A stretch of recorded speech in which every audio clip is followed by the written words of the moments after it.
Okay, here we're beginning to look at the what I call Shiryaev Roberts change point detection model. It's a very simple, quick way to see when shares get into the danger zone. It was used by William Zimba in his book on crashes. The late great William Zimba, he was a great quant. He came from an engineering background, but mostly lectured in finance and economics. He'll be greatly missed. He was a great mind.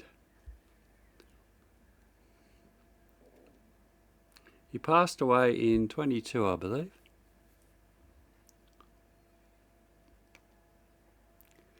Now, up here we'll just go through it. We're downloading the SPY as usual, which is the S&P 500 ETF by State Street in America. S&P 500 is the bellwether index of the American market. You can replace it with the ASX 200 or the All Ordinaries in Australia and FTSE 100 in England and so forth and so on around the world.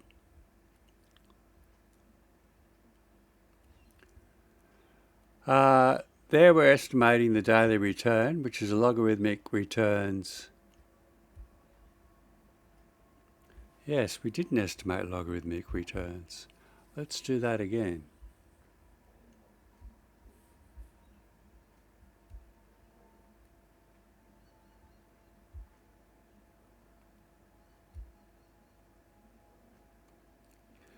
Now we're taking out zero values. There shouldn't be any anyway. It's a highly liquid, frequently traded index. The SPY and the S&P 500, there's virtually no day without trades. Well, in recent 30 years or so anyway. And there we're converting the XTS time series data from the quant mod libraries get symbols command into numeric data, just plain numeric data, so it will run smoothly with the SPS library. SPC library. SPC stands for Statistical Process Control, of which Shiryaev Roberts is a model. Now, I've rewritten Zimba's code, which he implemented in MATLAB or some old language, and it was a real pain. Naturally, in R, there's someone that's already done everything if you look for hard enough. And a German engineering researcher and mathematician called Sven Noth has created a statistical process control library in which he has implemented the Shiryaev Roberts method. And it's quicker and it's efficient code and it works. We'll run it.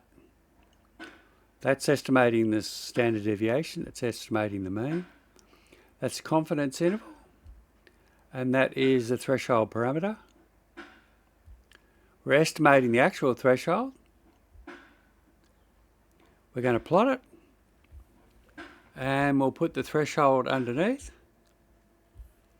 You can see there, it just touched a few times since 2003, and that must have been, I gather, the flash crash of Trump's tariffs this year, where it breached the threshold. Now we'll look at what the actual threshold value was.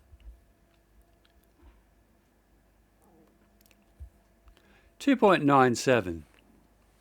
It's a pretty good first warning indicator that the market's in the danger zone, as you can see. The job's done its work. The code's done its work.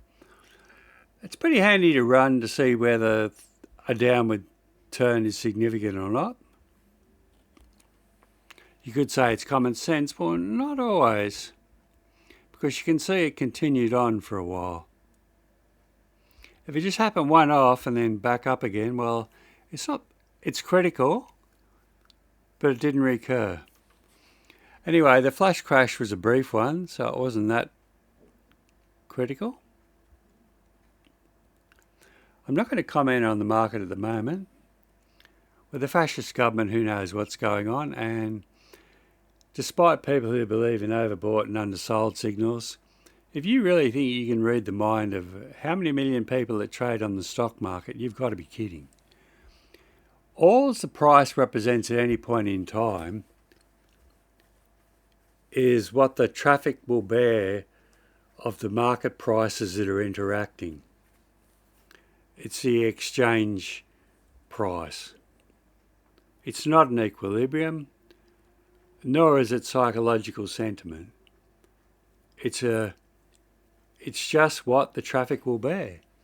What the exchange is occurring at any point in time. It is driven by human sentiment, but no two humans think the same. There may be a majority, but how do you know why people are doing what they do? You don't. So it's an absurd notion. Two people could be doing the same thing for completely opposite reasons. So yeah, this just measures whether it's hit a threshold, whether to be alarmed or not, and it's an effective method. Small amount of code, quick to run. All right, signing off.